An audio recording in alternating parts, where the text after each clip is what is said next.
Inequality and injustice are two very different concepts. They seem to go together because they also go together with envy. Inequality means difference in size, amount, rank, quality, social position, wealth, and power to push a cart. Injustice, on the other hand, is lack of justice, which means lack of impartiality, fairness, the quality of being right and correct. Inequality is physics, which means nature. It is impossible to efface because freedom is nature. See the inequality in the streams of a river delta and in those of a human lung. They came from incessant freedom to morph. Injustice, like envy, beauty, and time, is a human feeling and belongs to the individual, the observer. An act that feels just to one person may feel unjust to the neighbor. There's a lot to say about inequality and injustice, so I reduced it to three main ideas. First, inequality is physics, or design in nature, and it is predictable. Second, wealth inequality is physics as well. It is the same hierarchy as the hierarchies of energy consumption and human movement, which means life on Earth. Third, when perceived as unjust, inequality can be decreased on the same basis as its origin, which is physics. To predict anything, including hierarchies, one needs a reliable mental viewing, an idea of how something should be, a principle, a law. In our particular discussion, the principle comes from thermodynamics. Nothing moves unless it is pushed. The pushing comes from the work delivered by an engine. The engine is driven by an energy input from an energy source.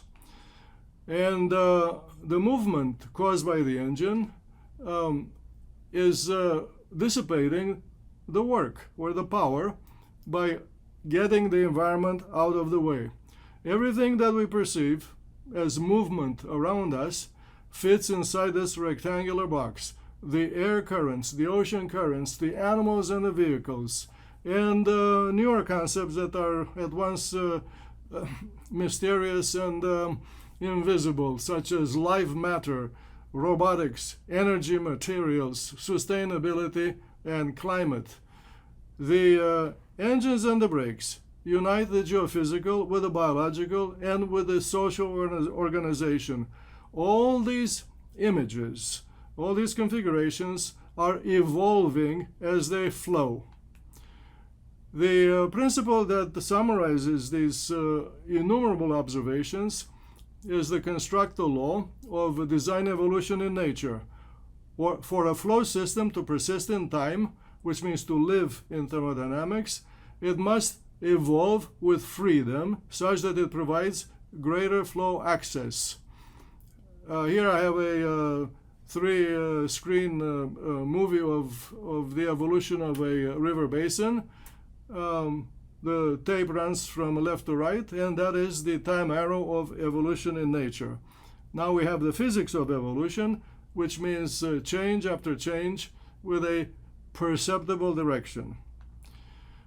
Now, one of the architectures that is predictable from this principle is the hierarchy. Hierarchies are everywhere, and that is why they go unnoticed. One is the hierarchy of human flow in the city. You see it right here. The population converges in a river basin fashion from the area to one point, for example, a basketball arena, and then 2 hours later, the same population spreads on the area as a river delta. On a larger scale, what was the grid of the city is the grid of the air routes over Europe. However, the flow of humanity through this seemingly lifeless grid is hierarchical. River basins on top of river deltas. At the larger scale, which is the globe, is the same phenomenon we have it here in colors representing the condensation trails left behind all flying aircraft. The world is a vascular flow, which means hierarchical or dendritic. And this drawing shows that the hierarchy in movement is synonymous with a hierarchy in the distribution of fuel used on the globe.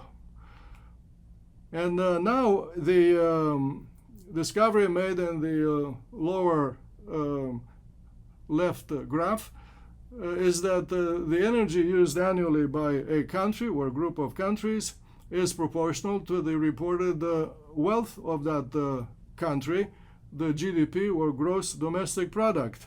The graph on the right shows the same data on a per capita basis. All the living groups align themselves on the diagonal. So what was the hierarchy in movement and fuel used is the same as the hierarchy in the distribution of wealth on the globe. Now, in a particular group, say a country, the wealth is distributed unequally. Here I have data from 6 countries, and the distribution is more unequal in bigger countries and less advanced countries. And here is why this should be expected. Inequality happens even in the limit when the natural hierarchical flow is destroyed and replaced with a one-size design everywhere, as during communism. To see why, consider the flows on these uniform grids of channels, because designs more egalitarian than these do not exist. The square territory is inhabited by identical elements, which are connected by identical one-size channels. Each element receives the same flow input as its neighbor. The flows from the elements are discharged as one stream to one point on the map. So, geography matters. The equals who are positioned close to the point are the beneficiaries. And now you see the physics of the birth of oligarchy in post-communist Russia.